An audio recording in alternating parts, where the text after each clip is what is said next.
Hello friends. Grand गौरव channel के ऊपर आप सभी का बहुत बहुत स्वागत है। आज के हमारे टॉपिक को लेकर के हम फिर से एक बार आपके साथ उपस्थित हैं और आज का हमारा जो टॉपिक है वो है इंडस्ट्रियल सोशियोलॉजी के अंतर्गत science technology and innovation policy 2013। बहुत ही इम्पोर्टेंट टॉपिक है क्योंकि बहुत सारे एग्जामिनेशंस में बहुत सारी चीजें इस एक पॉलिसी से पूछी जाती हैं। तो लेट अस स्टार्ट। हम देखते हैं आज कि इस साइंस टेक्नोलॉजी और इनोवेशन पॉलिसी 2013 को बनाने के पीछे गवर्नमेंट ऑफ इंडिया का क्या अप्रोच रहा है और इसमें कौन-कौन सी चीजें बहुत इम्पोर्टेंट तौर पर रखी गई। तो चलिए शुरू करते हैं आज के सेशन को। साइंस टेक्नोलॉजी इनोवेशन पॉलिसी की शुरुआत की बात जब हम करते हैं तो हम 2013 में जाते हैं और ये कहते हैं कि गवर्नमेंट ऑफ इंडिया ने 2013 में अपनी इंडिया की पहली साइंस टेक्नोलॉजी और इनोवेशन पॉलिसी पर काम करना शुरू किया और उसे 2013 में सबके सामने रिलीज किया। आप इस चीज को देख सकते हैं, दुनिया की बहुत सारी कंट्रीज हैं जिनकी अपनी साइंस इनोवेशन और टेक्नोलॉजी की पॉलिसी रही है और वो बहुत आगे रहे हैं क्योंकि उन्होंने इंडिया की साइंस टेक्नोलॉजी इनोवेशन पॉलिसी से लगभग 30 साल 40 साल पहले अपनी साइंस टेक्नोलॉजी और इनोवेशन पॉलिसी पर काम करना शुरू किया। बट 2013 में हमने अपनी गवर्नमेंट की, अपने कंट्री की science technology and innovation policy को हम लोगों ने रिलीज किया। एक बहुत बड़ी उपलब्धि थी हमारे देश के लिए, इसलिए क्योंकि साइंस टेक्नोलॉजी और इनोवेशन पॉलिसी के एस्टैब्लिश हो जाने पर हमने बहुत सारे चेंजेस अपनी कंट्री में साइंस टेक्नोलॉजी और इनोवेशन के लेवल पे करना शुरू किए। दूसरी बहुत इंपॉर्टेंट बात कि ये science technology innovation policy basically innovation के लिए ऐसे रिसर्च इंस्टीट्यूट के एस्टैब्लिशमेंट के लिए और वुमेन साइंटिस्ट को प्रमोट करने के लिए बनाए गए, जिनकी वजह से हमारी कंट्री को एक रैपिड ग्रोथ मिल सकती है। तो हम ये देख रहे हैं आज के टाइम में कि इनोवेशन जो है वो इंडिया में बहुत तेजी से अपने स्फीयर्स को फैला रहा है। तो इनोवेशन के ऊपर इंडिया में बहुत काम हो रहा है। इंडिया में बहुत सारे रिसर्च इंस्टीट्यूट्स एस्टैब्लिश हो रहे हैं जो वर्ल्ड लेवल पर रिसर्च रिलेटेड काम कर रहे हैं। तो ये भी जो काम हम देख रहे हैं ये साइंस टेक्नोलॉजी और इनोवेशन पॉलिसी की वजह से है। और ऑब्वियस सी बात है कि हम लोगों ने वुमेन साइंटिस्ट को भी बहुत प्रमोट करना शुरू किया है। ये चीजें इस वजह से पॉसिबल हुई क्योंकि साइंस टेक्नोलॉजी और इनोवेशन पॉलिसी 2013 में हम लेके आए। एक और बात जो इस पॉलिसी के सबसे बड़े मेजर ऑब्जेक्टिव्स में से रखी जाती है कि जब ये पॉलिसी बनाई गई 2013 में तो ये ऑब्जेक्टिव रखा गया कि दुनिया में 2020 तक हम अपनी कंट्री को साइंस टेक्नोलॉजी और इनोवेशन पॉलिसी को इम्प्लीमेंट करके एक ऐसे लेवल पे पहुंचाएं जिसमें हम कह सकें कि इंडिया टॉप 5 साइंटिफिक पावर्स में से एक है दुनिया में। तो एक ऑब्जेक्टिव था इस पॉलिसी का कि हम साइंटिफिक पावर के मामले में दुनिया के टॉप 5 कंट्रीज में शामिल होना चाहते थे। दैट्स वाई हमने इस पॉलिसी को और बेटर वे में और प्रायोरिटी के साथ इम्प्लीमेंट करा। कुल 22 पेजेस में ये पॉलिसी बनाई गई है और इसे गवर्नमेंट ने 2013 में रिलीज करा। 2010 के अंदर अगर हम देखें, हम एक चीज आपको यहाँ पे शेयर करना चाहते हैं कि इंडिया में लगभग 1952 के बाद से, यानी 5 ईयर प्लान की बात अगर हम करें 50-51 की बात, तो 1950 से 1951 के बीच में जो 5 ईयर प्लान शुरू हुए, तो हम ये देखते हैं कि हर 10 वर्ष के लिए इंडिया ने अपने कुछ लक्ष्य निर्धारित किए और उन्हीं पर काम किया। 5 ईयर प्लान अपनी तरह चलते रहे, लेकिन जो 10 साल के टेन्योर थे, इसको हमने अलग-अलग चीज़ों के लिए डेडिकेट किया। अगर हम देखें तो 2010 से लेकर के 2020 तक का जो पीरियड है, इस पीरियड को हम डिकेड ऑफ इनोवेशन के नाम से जानते हैं। और 2010 में जब ये डिकेड ऑफ इनोवेशन अगले 10 साल के लिए हमने डिक्लेयर किया, हमने इसी से इंस्पायर होकर के 2013 में साइंस टेक्नोलॉजी और इनोवेशन पॉलिसी भी बनाई और उसे रिलीज कर दिया। बेसिकली साइंस टेक्नोलॉजी और इनोवेशन पॉलिसी एक सिनर्जिक अप्रोच पे काम कर रही है, जिसमें हम साइंस को, टेक्नोलॉजी को और इनोवेशन को इस तरह से एक साथ ला पाएं जिसका बेनिफिट हमें हमें और हमारी कंट्री को स्ट्रेटेजिकली मिल सके। तो दुनिया के बाकी देशों की कंपैरिजन में हम इस डायरेक्शन में बहुत रैपिड लेवल पे काम कर रहे हैं। साइंटिफिक टेम्परामेंट को क्रिएट करना, टेक्नोलॉजी के यूज सिचुएशन को दिखाना और बढ़ाना, और साथ ही साथ इनोवेशन और क्रिएटिव अप्रोचेस के ऊपर काम करके साइंस और टेक्नोलॉजी के बेसिस पे नई चीज़ों को बनाना और लोगों को यूज करने के लिए देना, ये सारी चीज़ें कहीं ना कहीं इस पॉलिसी के फोकस एरिया में रही हैं। गवर्नमेंट ने एक और चीज एस्टैब्लिश करी साइंस टेक्नोलॉजी और इनोवेशन पॉलिसी के साथ।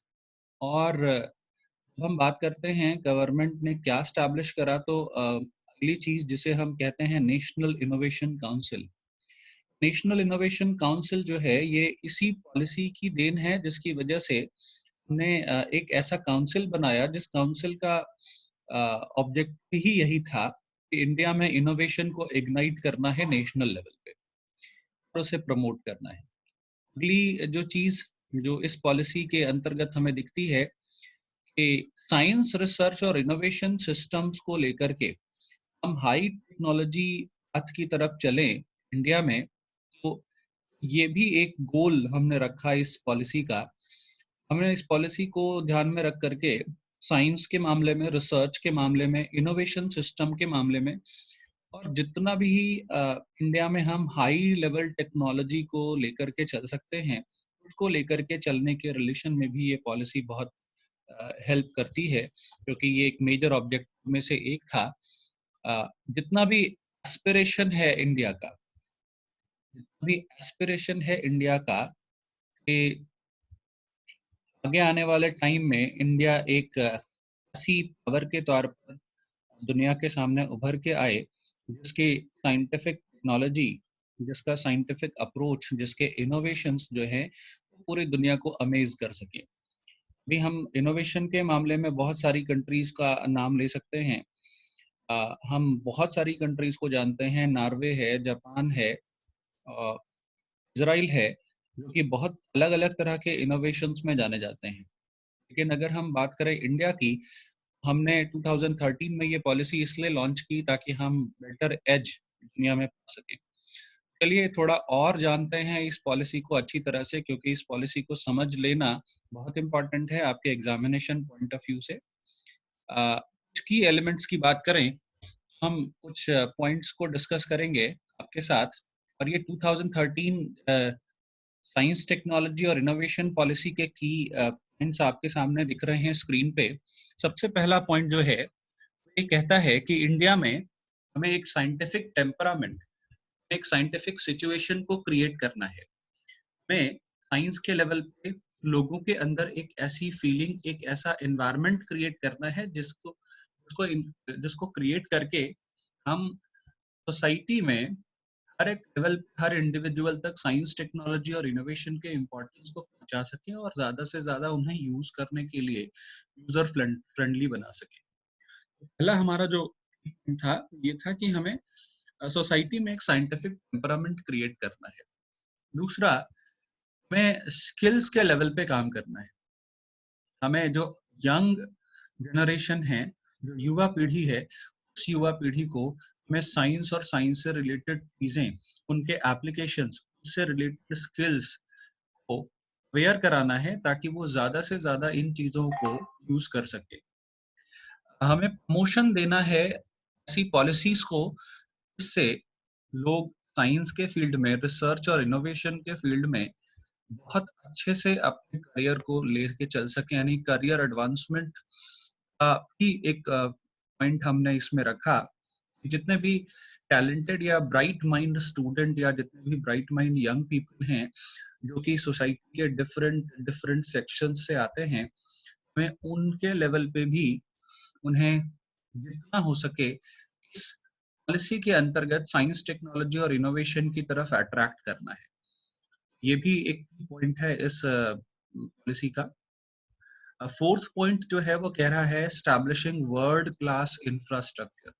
देखिए 2010 में जब हम लोगों ने जो डिकेड है, 10 साल का जो पीरियड है, इस 10 साल के पीरियड को जब हमने साइंस टेक्नोलॉजी के नाम करा, तो इनोवेशन के नाम करा, तो हम लोगों ने सबसे पहला काम इंफ्रास्ट्रक्चर बिल्डिंग पे काम करा।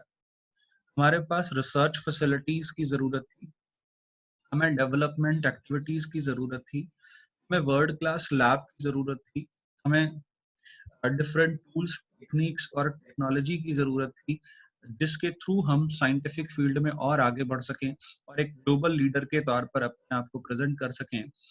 अपने आप को ग्लोबल लीडर के तौर पर प्रेजेंट करने के लिए, रिसर्च डेवलपमेंट के लिए लैब और साइंटिफिक प्रिंसिपल्स के एप्लीकेशन के लिए इनोवेशन और क्रिएटिव अप्रोचेस को अ, लोगों तक लाने के लिए हमने बहुत सारे काम करने। और ये चीजें जो है, जो साइंस टेक्नोलॉजी इनोवेशन पॉलिसी है, इसका ऑब्जेक्टिव ही यही था। तो अगर देखें तो साइंस टेक्नोलॉजी इनोवेशन पॉलिसी का इंडिया में आना एक तरह से वरदान रहा। अगला जो फिफ्थ पॉइंट है, इसके बारे में हम लोगों ने पहले भी बात करी कि हम लोगों ने ये पॉलिसी इसलिए बनाई और इम्प्लीमेंट करी क्योंकि हम चाहते हैं कि 2020 तक इंडिया एक साइंटिफिक पावर के तौर पर ग्लोबली अपने आप को प्लेस कर सके। और हम कहते हैं कि दुनिया के टॉप 5 कंट्रीज में साइंस टेक्नोलॉजी और इनोवेशन के लेवल पे अगर हमारा नाम शामिल हो तो बहुत अच्छी बात। इस चीज को करने के लिए कि अपने नाम को 5 टॉप 5 कंट्रीज की श्रेणी में शामिल करने के लिए हमने ये काम करा, जिसमें हमने साइंस टेक्नोलॉजी और इनोवेशन पॉलिसी को ना सिर्फ बनाया बल्कि इम्प्लीमेंट करा और सक्सेसफुली हम रन भी कर रहे हैं। आज इंडिया में जितना भी इकोसिस्टम हमें दिख रहा है साइंस टेक्नोलॉजी और इनोवेशन के लेवल पे, वो पॉसिबल हुआ है इसी पॉलिसी की वजह से। एक लास्ट पॉइंट जो कह रहा है इस स्लाइड पे, वो कह रहा है कि जितना भी साइंस का, रिसर्च का और इनोवेशन का सिस्टम हम बना रहे हैं, उसका पर्पस क्या होना चाहिए? तो उसका पर्पस इंक्लूसिव इकोनॉमिक ग्रोथ होना चाहिए। और इंक्लूसिव इकोनॉमिक ग्रोथ के साथ साथ हम प्रायोरिटाइज करें एक्सीलेंस और रिलेवेंस को। हम कोई चीजें साइंस, रिसर्च और इनोवेशन के बेसिस पे क्यों कर रहे हैं? हम सोशल डेवलपमेंट चाहते हैं, हम इकोनॉमिक डेवलपमेंट चाहते हैं, हम लोगों की लाइफ को और स्टैंडर्ड बनाना चाहते हैं। ये जितने भी ऑब्जेक्टिव्स हमने सोचे, उन सारे ऑब्जेक्टिव्स को लेकर के हम अगर चलते हैं तो हम साइंस टेक्नोलॉजी इनोवेशन पॉलिसी को सिर्फ इस आधार पर देख पाते हैं कि ये लिंकिंग कंट्रीब्यूशन प्रोवाइड करता है दुनिया में, दुनिया से हमको जोड़ता है, साथ ही साथ हमारी कंट्री में इकोनॉमिक इंक्लूसिवनेस और एक्सीलेंस और रिलेवेंस को भी इंटीग्रेट करता है। तो और यहाँ पे देख लेते हैं की पॉइंट्स क्या क्या हैं, क्योंकि ये टॉपिक थोड़ा लंबा है। तो कुछ चीजें हैं जो बहुत फोकस के साथ लेके चलनी है हमको, क्योंकि आपको इन स्लाइड्स के थ्रू हम चाहते हैं कि आप साइंस टेक्नोलॉजी और इनोवेशन पॉलिसी 2013 को अच्छी तरह से समझ लें, क्योंकि गवर्नमेंट की जितनी रिस्पॉन्सिबिलिटी है इसे स्प्रेड करना और इसे लोगों तक पहुंचाना, उतनी रिस्पॉन्सिबिलिटी हम सबकी भी है। तो इसलिए मैं बहुत शॉर्ट में अपनी बात कहना चाहूंगा और बहुत क्रिस्प वे में अपनी बात कहना चाहूंगा। नेक्स्ट आपका जो स्लाइड दिख रहा है, इसमें सबसे पहला पॉइंट कह रहा है कि अ, इस पॉलिसी को हम लेके आए। इस पॉलिसी को लेके आने का जो पर्पस एक और था, वो ये था कि पब्लिक सेक्टर जो इंफ्रास्ट्रक्चर है साइंस टेक्नोलॉजी के मामले में इंडिया में, उसको हम कॉन्टिन्यूसली यूज कर पा रहे हैं। लेकिन अभी भी हमारे पास पॉसिबिलिटी थी प्राइवेट सेक्टर के पार्टिसिपेशन की। प्राइवेट सेक्टर का पार्टिसिपेशन रिसर्च डेवलपमेंट में बढ़ता है इनोवेशन और टेक्नोलॉजिकल एडवांसमेंट बढ़ता है, ये इंडिया के लिए एक प्लस पॉइंट होगा, क्योंकि अभी तक हम जो फंडामेंटल इंफ्रास्ट्रक्चर है जिसे गवर्नमेंट प्रोवाइड कर रही थी, अभी तक हम उन्हीं इंफ्रास्ट्रक्चर्स पे काम कर रहे थे। हमने ये देखा कि हम ऐसा एनवायरनमेंट क्रिएट कर सकते हैं जिससे प्राइवेट सेक्टर का पार्टिसिपेशन रिसर्च और डेवलपमेंट में बढ़ सकता है। रिसर्च डेवलपमेंट को प्रमोट करना सोसाइटल लेवल पे और उसका कॉमर्शियल एप्लीकेशन करना, रेप्लिकेशन करना, ऐसे मॉडल्स को बनाना, ऐसे सिस्टम्स को बनाना जो पब्लिक प्राइवेट पार्टनरशिप के बेसिस पे काम करते हैं।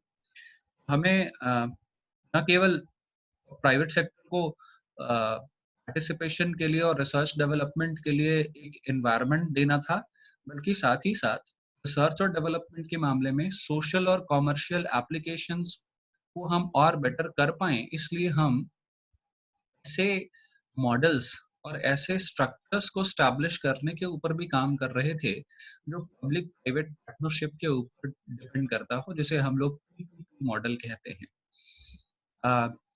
नेक्स्ट आपका जो पॉइंट है, seeding seeding science and technology based high risk innovations through new mechanism. इस पॉलिसी के एलिमेंट्स में एक ये भी चीज थी कि जितना भी हाई रिस्क इनोवेशन है दुनिया में, हाई लेवल पे जितनी भी ऐसे इनोवेशंस हैं जो रिस्की हैं, अगर हम उनके लिए एक मैकेनिज्म बना पाए और उस मैकेनिज्म के थ्रू हम इस तरह के रिस्की इनोवेशंस की एक सीड हम डाल पाए जो साइंस और टेक्नोलॉजी के बेसिस पे हो, हम बहुत ज्यादा तेजी से अपनी प्रगति को सुनिश्चित कर सकते हैं। फॉस्टरिंग रिसोर्स ऑप्टिमाइज्ड, इस पॉलिसी का एक पर्पस ये भी रहा, हम रिसोर्स के ऑप्टिमाइजेशन पे काम करना चाहते थे। हम कॉस्ट इफेक्टिव इनोवेशंस यानी बहुत बहुत हैवी इन्वेस्टमेंट वाले इनोवेशंस हम अफोर्ड नहीं कर सकते, क्योंकि इंडिया में ज्यादातर पॉपुलेशन ऐसी है जिनके पास मनी या रिसोर्स नहीं है। इंडिया में ऐसे इनोवेशंस की जरूरत है जो कॉस्ट इफेक्टिव हैं, जिसमें कम कमर्शियल और वायबल इकोनॉमिक इन्वॉल्वमेंट होता है। ये चीज ध्यान रखना है कि टेक्नोलॉजी के डोमेन में कॉस्ट इफेक्टिव इनोवेशंस हम कर पाए और उसके लेवल पे रिसोर्स का हम ऑप्टिमाइज्ड यूटिलाइजेशन कर पाए, ये भी इस पॉलिसी के अंतर्गत देखा गया। जितने भी वैल्यू सिस्टम्स हम देख रहे हैं आज के टाइम में इंडिया में, अगर हम देखें तो कहते हैं कि reward performance, wealth creation science technology के बेसिस पे हो। तो पहले क्या था कि हम जितनी भी चीजें करते थे वो सारी चीजें हम सिर्फ अपने बेनिफिट के लिए करते थे, और जब हम बेनिफिट की बात करते हैं तो केवल मॉनेटरी बेनिफिट ही इम्पोर्टेंट नहीं होता, बल्कि परफॉर्मेंस के बेसिस पे रिवॉर्ड, रिस्पेक्ट, रिकॉग्निशन और साथ ही साथ उनकी नॉलेज का प्रमोशन, उनकी नॉलेज को एक अच्छे प्लेटफॉर्म पे ले जाना, लोगों के साइंटिफिक टेम्परामेंट, साइंटिफिक स्किल्स को, टेक्नोलॉजिकल एबिलिटीज को और इनोवेशन के जो आइडियाज हैं, इनोवेटिव जो आइडियाज है उनको एक लेवल पे ले जाना, सिर्फ आइडेंटिफाई करने के लिए नहीं, सिर्फ यूज करने के लिए नहीं, बल्कि इस पॉलिसी ने ये भी स्टैब्लिश करा कि जो लोग भी साइंटिफिक, टेक्नोलॉजिकल और इनोवेटिव चीजें करेंगे, हम उनके लेवल पे उनका रिकॉग्निशन करेंगे, उन्हें रिस्पेक्ट करेंगे और उन्हें उनके परफॉर्मेंस के अकॉर्डिंग रिवॉर्ड भी करेंगे। और ये चीजें नो डाउट कंट्री के अंदर साइंस, टेक्नोलॉजी और इनोवेशन को और प्रमोट करेंगी, क्योंकि साइंस टेक्नोलॉजी ड्रिवन नॉलेज जो है उसको इंस्पायर करने में ये चीजें हेल्प करेंगी। और लास्ट पॉइंट जो कह रहा है इसका, creating a robust national innovation system, हम इस पॉलिसी के थ्रू एक बहुत बढ़िया नेशनल इनोवेशन सिस्टम बनाना चाहते थे। अभी हम थोड़ा फोकस एरिया देख ले। अभी आप लोगों ने देखा फीचर्स क्या क्या है, की एलिमेंट्स क्या क्या है।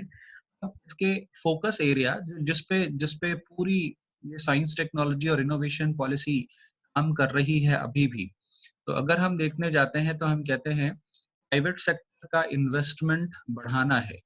प्राइवेट सेक्टर इस तरह से प्रमोट करना है कि प्राइवेट सेक्टर जो है साइंस टेक्नोलॉजी में, रिसर्च और डेवलपमेंट में इंडिया में और दुनिया के बाकी देशों में भी अपना पार्टिसिपेशन बढ़ाए, अपना इन्वेस्टमेंट बढ़ाए। दूसरी चीज जिसके बारे में हम लोगों ने पहले भी बात करी, research development facilities, basic infrastructure जो रिसर्च डेवलपमेंट के लिए है, साइंस बेस्ड, टेक्नोलॉजी बेस्ड, ये रिस्पॉन्सिबिलिटी केवल गवर्नमेंट की नहीं है। गवर्नमेंट बेसिक जो इंफ्रास्ट्रक्चर है वो प्रोवाइड करती है, लेकिन अगर हम पब्लिक प्राइवेट मॉड पे देखें, पब्लिक प्राइवेट मॉड पे हम रिसर्च डेवलपमेंट की फैसिलिटीज को और प्रमोट कर सकें, इस चीज को भी हमने फोकस में रखा। हम मल्टी स्टेक होल्डर पार्टिसिपेशन बात कर रहे हैं इंडिया में रिसर्च और डेवलपमेंट में। अभी तक हम लोगों ने रिसर्च डेवलपमेंट में सिर्फ सिंगल अथॉरिटेटिव रिसर्च की बात की, फिर पार्टिसिपेटरी रिसर्च की बात की, हम मल्टी स्टेक होल्डर पार्टिसिपेशन की बात कर रहे हैं। यानी हमारे यहाँ जो रिसर्च और डेवलपमेंट के सिस्टम हैं वो अब हम मल्टी स्टेक होल्डर के लेवल पे देखेंगे। अब उस रिसर्च और डेवलपमेंट में कई लोगों का, कई अलग अलग स्तर पे जो जो लोग जिन जिन चीजों के लिए एक्सपर्ट हैं उनका इन्वॉल्वमेंट भी हम इसमें इंक्लूड कर पाएंगे। और रिसर्च और डेवलपमेंट को हम प्राइवेट सेक्टर में पब्लिक सेक्टर इंस्टीट्यूशंस के लिए पब्लिक फंड के लेवल पे भी हम काम करा पाएंगे। यानी एक तरह से देखें कि पब्लिक इंस्टीट्यूशन अथॉरिटी लेकर चलेंगी, पब्लिक फंड का यूज होगा। ये जो काम है साइंस टेक्नोलॉजी के मामले में इंडिया में जो डेवलपमेंट चीजें हैं वो प्राइवेट सेक्टर के रिसर्च डेवलपमेंट बॉडीज भी कर सकें, इसके लिए हम उनके साथ अच्छे कोलैबोरेशन में काम करेंगे। ये बहुत बड़ी बात है कि पब्लिक प्राइवेट पार्टनरशिप का एग्जाम्पल है कि जो ऑर्गेनाइजेशन या इंस्टीट्यूशंस होंगे वो पब्लिक सेक्टर इंस्टीट्यूशन हो सकते हैं। जो फंड यूज किया जाएगा रिसर्च डेवलपमेंट में, साइंस टेक्नोलॉजी और इनोवेशन में, वो पब्लिक फंड होगा। लेकिन जो सर्विस प्रोवाइड करेंगी, जो रिसर्च डेवलपमेंट का काम करेंगी, वो प्राइवेट सेक्टर की चीजें होंगी, प्राइवेट सेक्टर के लोग होंगे। तो ये बहुत अच्छी बात है कि ज्यादातर इससे क्वालिटी के लेवल पे हम काम करेंगे। फोकस एरिया में अगर हम देखें तो बेंचमार्किंग बहुत जरूरी है। बेंचमार्किंग का मतलब है एक स्टैंडर्ड सेट करना। रिसर्च डेवलपमेंट की फंडिंग का मैकेनिज्म समझना और उसके पैटर्न को ग्लोबली देखने के लिए हम एक बेंचमार्क कर पाएंगे। तो इस पूरी पॉलिसी का एक ये भी रहा कि इंटरनेशनल लेवल के जो रिसर्च डेवलपमेंट हो रहे हैं उससे हम अपने स्टैंडर्ड्स को मीट कराएं। और स्टैंडर्ड्स को मीट कराने के लिए उसी लेवल की फंडिंग की भी जरूरत है, उसी लेवल के मैकेनिज्म की भी जरूरत है और उसी लेवल के पैटर्न की भी जरूरत है। आईपीआर सेकंड पॉइंट आपका कह रहा है मॉडिफाइंग आईपीआर पॉलिसी। अच्छा, आप एक चीज ये समझें कि आईपीआर क्या है। कहते हैं IPR basically intellectual property rights हैं। यानी जिस तरह से हम फिजिकल प्रॉपर्टीज देखते हैं और फिजिकल प्रॉपर्टीज पे बहुत लोगों का राइट होता है। अगर मैंने एक बिल्डिंग खरीदी है तो बिल्डिंग के ऊपर मेरा राइट हो गया, लेकिन एक बहुत इंपॉर्टेंट चीज जो समझना है कि फिजिकल प्रॉपर्टी ट्रांसफरेबल है और उसके राइट को हम फिजिकली इंश्योर करते हैं। लेकिन ऐसा बहुत सारा प्रॉपर्टी है जो इंटेलेक्चुअल है। इंटेलेक्चुअल प्रॉपर्टी का मतलब है ऐसे बहुत सारा ऐसा बहुत सारा प्रॉपर्टी है जो फिजिकल नहीं है और लोगों के आइडिया के रूप में दिखता है, लोगों के अप्रोचेस के रूप में दिखता है। ये जितनी चीजें हैं जो थिंकिंग के लेवल पे दिखती हैं, आइडिया के लेवल पे दिखती हैं, जो किसी के थिंकिंग के बेसिस पे बनाई जाने वाली किसी चीज के लेवल में दिखती हैं। आईपीआर पॉलिसी बेसिकली ऐसी चीजों के लिए बनाई गई जो दिखती नहीं है, जिसको आप फिजिकल प्रॉपर्टी नहीं कहते, इसको आप इंटेलेक्चुअल प्रॉपर्टी इसलिए कहते हैं क्योंकि ये इंटेलेक्ट से निकलती हैं, इंडिविजुअल के इंटेलेक्ट से बाहर आती हैं।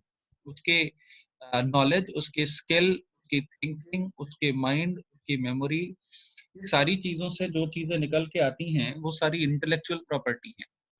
तो अगर हम देखें इस पॉलिसी का एक ये भी रहा, एक फोकस एरिया ये भी रहा, आईपीआर के लिए पहले क्या था कि जैसे मेरी एक एग्जांपल मैं दे रहा हूँ कि मैंने मैंने साइंस के फील्ड में अपना कोई एक डिवाइस बनाया है अपने आइडिया से। एक बार मैंने वो डिवाइस बना लिया और मैं चाहता हूँ कि वो डिवाइस चोरी ना किया जाए या वो डिवाइस का आइडिया लोग चुराए नहीं, इसके लिए मैं पेटेंट करा लेता हूँ या मैं कुछ मामलों में कॉपीराइट ले लेता हूँ। पेटेंट करा लिया, कॉपीराइट ले लिया, तो उन चीज़ों को यूज़ करने का जो राइट है वो मेरे पास ही है। भी इस पॉलिसी के आने की वजह से हम आईपीआर सेक्टर में भी को शेयरिंग की बात कर रहे हैं। हम पब्लिक प्राइवेट पार्टनरशिप के लेवल पे हम ऐसे ऐसे कॉन्ट्रैक्ट्स करेंगे जिसमें एक व्यक्ति का पेटेंट या एक व्यक्ति का जो कॉपीराइट है यानी इंटेलेक्चुअल प्रॉपर्टी का राइट है, उसको हम सोशल लेवल पे सोसाइटी के अच्छाई के लिए, सोसाइटी के भले के लिए पब्लिक फंड को यूज करके हम को शेयरिंग के लेवल पे लेके जाएंगे और जिसका बेनिफिट हम उस पर्सन को भी देंगे जिसका जो आइडिया है वो नेचुरल रहा है। एक एग्जांपल है कि अगर मैंने कोई डिवाइस बनाई है जो मेरे मेरे आइडिया से मैंने बनाई है और वो सेना के काम आ सकती है और आर्मी के काम आने वाली वो चीज जो है अगर मैं आर्मी को दे दूं इसलिए क्योंकि हमारी कंट्री की रक्षा की जा सके, ऐसे लेवल पे काम करने के लिए गवर्नमेंट फंड देगी, मुझे भी उसका बेनिफिट देगी। साथ ही साथ जहां भी पब्लिक प्राइवेट पार्टनर मॉड पे जहां भी इन चीजों की जरूरत होगी वहां पर भी इन्हें पहुंचाया जाएगा, तो ये भी बहुत बड़ी बात है। चल अगला पॉइंट जो है launching newer mechanism for nurturing TBIs. TBIs जिसको हम लोग टेक्नोलॉजी बिजनेस इंक्यूबेटर्स कहते हैं, इंडिया में ये जो अप्रोच है बहुत तेजी से फैला है और अगले पिछले 5-6 सालों में हम अक्रॉस इंडिया देख रहे हैं जितने भी आईआईटीज हैं, जितनी भी सेंट्रल यूनिवर्सिटीज हैं, जितने भी रिसर्च और डेवलपमेंट के फील्ड में काम करने वाले इंस्टीट्यूशंस हैं, वो अपने यहाँ टेक्नोलॉजी बिजनेस इंक्यूबेटर्स स्टैब्लिश कर रहे हैं। ये टेक्नोलॉजी बिजनेस इंक्यूबेटर्स इसलिए स्टैब्लिश हो रहे हैं कि साइंस और टेक्नोलॉजी के बेसिस पे हम ऐसी चीजें बना पाए, हम ऐसी चीजें कर पाए जो एक नए तरह के बिजनेस को प्रमोट करता हो। तो आज के टाइम में आप ये देख रहे हैं कि साइंस बेस्ड एंटरप्रेन्योरशिप बहुत ज्यादा फोकस में है कि हम इनोवेशन के लेवल पे कोई भी नई चीज बना रहे हैं और उसको एंटरप्रेन्योरशिप लेवल पे लेके जा रहे हैं, तो ये एक बहुत बड़ी बात है। तो बेसिकली इनक्यूबेटर्स क्या होते हैं? इनक्यूबेटर्स वो प्लेस होते हैं जहाँ पे आप इनिशियल लेवल में किसी भी बिजनेस के डेवलपमेंट के लिए जितनी भी रिक्वायरमेंट होती हैं उन रिक्वायरमेंट्स को आप उन इनक्यूबेटर्स में पूरा करते हैं। आपने इनक्यूबेटर शब्द को मेडिकल साइंस में सुना होगा, जिसमें बच्चा जब प्रीमैच्योर बर्थ की सिचुएशन में आता है तो अगर समय से पहले उसकी डिलीवरी हो गई है, उसे डिफरेंट मशीन्स, डिफरेंट टूल्स और डिफरेंट इक्विपमेंट्स के देखरेख में और बहुत इंटेंसिव मेडिकल केयर लेवल पे उसे रखा जाता है ताकि उसका सर्वाइवल हो सके। तो टेक्नोलॉजी बिजनेस इंक्यूबेटर्स बेसिकली ऐसे इंक्यूबेटर्स हैं जो ये इंश्योर करते हैं कि इंडिया में जो छोटे लेवल के अभी लोग बिजनेस शुरू कर रहे हैं, साइंस लेड इंटरप्रेन्योरशिप शुरू कर रहे हैं, इनोवेशन के ऊपर कोई नया काम शुरू कर रहे हैं, वो इस तरह से अपने उन चीजों को सर्वाइवल के लेवल तक लेके जाएं। इसके लिए टीबीआईज हैं, इसके लिए इंडिया में एक बहुत बड़े लेवल पे काम हो रहा है। जितनी आईआईटीज हैं, जितनी एनआईटीज हैं, वहाँ भी आप एआईएम्स जितने हैं वहाँ भी आप टेक्नोलॉजी बिजनेस इंक्यूबेटर्स को देख सकते हैं। बहुत ये चीजें बड़े पैमाने पर हो रही हैं। incentives providing incentives for commercialization of innovation with focus on green manufacturing। देखिए एनवायरनमेंट और ग्रीन मैन्युफैक्चरिंग का जो अप्रोच है इसको ध्यान में रखते हुए भी हम इनोवेशंस कर रहे हैं और इनोवेशंस का जो कमर्शियलाइजेशन है वो रहा है, तो उसके लेवल पे भी इंसेंटिव्स मिलने चाहिए। अच्छा, कुछ पॉइंट्स और हैं जिनको थोड़ा सा हम देख लें कि टाइम वीडियो का बहुत लंबा हो रहा है, लेकिन मैंने कहा कि ये पॉलिसी बहुत बड़ी है और इस पे बहुत बड़े पैमाने पर काम हो रहा है। कुछ इम्पोर्टेंट ऑब्जर्वेशंस हैं, जैसे आप देख सकते हैं कि इंडिया में वुमेन साइंटिस्ट को प्रमोट करना, रिसर्च इंस्टीट्यूट्स को एस्टैब्लिश करना, टॉप 5 साइंटिफिक पावर में अपना नाम इंक्लूड कराना, पब्लिक प्राइवेट फंड और पेटेंट कराना, और पब्लिक प्राइवेट मॉड पे प्रॉपर्टी या इंटेलेक्चुअल चीज़ों को प्रमोट करना, ये सारी चीज़ें भी हैं। साइंस और टेक्नोलॉजी के मामले में हम यंग लीडर्स को प्रमोट कर सकें, उनके परफॉर्मेंस के बेसिस पे उन्हें रिवॉर्ड कर सकें, ये भी इम्पोर्टेंट ऑब्जर्वेशन जो आज के टाइम में हमें देखने को मिल रहा है इस पॉलिसी के तहत। प्राइवेट सेक्टर का पार्टिसिपेशन रिसर्च में रहा है, इंटरनेशनल अलायंसेस बन रहे हैं, कोलैबोरेशंस हो रहे हैं और नेशनल लेवल पे एजेंडा के तौर पर काम हो रहा है। रिसर्च डेवलपमेंट हम बहुत अच्छे से कर रहे हैं, जिसमें हम अभी तक हम लोगों ने ये देखा है कि जब हम लोगों ने पॉलिसी बनाई 2013 में, तो उस टाइम पर 1% कंट्रीब्यूशन जीडीपी का था, लेकिन इसका जो है कि 1% के कंट्रीब्यूशन को 2% के लेवल पे लेके जाना है और हम बहुत अच्छा काम कर भी रहे हैं। इस पॉलिसी का इम्पोर्टेंट ऑब्जर्वेशन आज के टाइम में हमें ये देखने को मिलता है कि हम पॉलिसी के बेसिस पे ही इंडिया में एक ऐसा इकोसिस्टम बनाने की कोशिश कर रहे हैं जो हमें एक लिवरेज देता है, जो हमें एक बेटर एडवांटेज देता है रैपिड ग्रोथ का। हम डिफरेंट स्टेक होल्डर्स के थ्रू, गवर्नमेंट के इंफ्रास्ट्रक्चर के through, public private partnership mod के थ्रू हम इन्वेस्टमेंट्स को बढ़ा रहे हैं, इनोवेशन सेक्टर में, एंटरप्राइज सेक्टर में, और इससे बेनिफिट बहुत सारे मिल रहे हैं। आज का ये वीडियो हम यहीं पे समाप्त करते हैं और आशा करते हैं कि आपको ये वीडियो बहुत पसंद आया होगा, क्योंकि इसमें ने इंडिया के फ्यूचर को डिसाइड करने वाली एक पॉलिसी के बारे में बात करा। ये पॉलिसी बहुत अच्छी रही है और इस पॉलिसी के लेवल पे हम लोगों ने बहुत अच्छे तरह से काम करा और आगे भी हम करते रहेंगे, क्योंकि इस पॉलिसी के थ्रू ही इंडिया में जितना भी साइंटिफिक टेम्परामेंट और एडवांसमेंट दिख रहा है ये पॉसिबल हो पा रहा है। चलिए, आज के लिए इतना ही। फिर आपके साथ हम उपस्थित होंगे आपके सामने बहुत सारे आइडियाज़, बहुत सारे लेक्चर सीरीज को लेकर के। तब तक के लिए धन्यवाद। और जाते जाते आप चैनल को सब्सक्राइब करना ना भूलें और अपने वैल्यूएबल कमेंट्स हमेशा शेयर करते रहें। Thank you.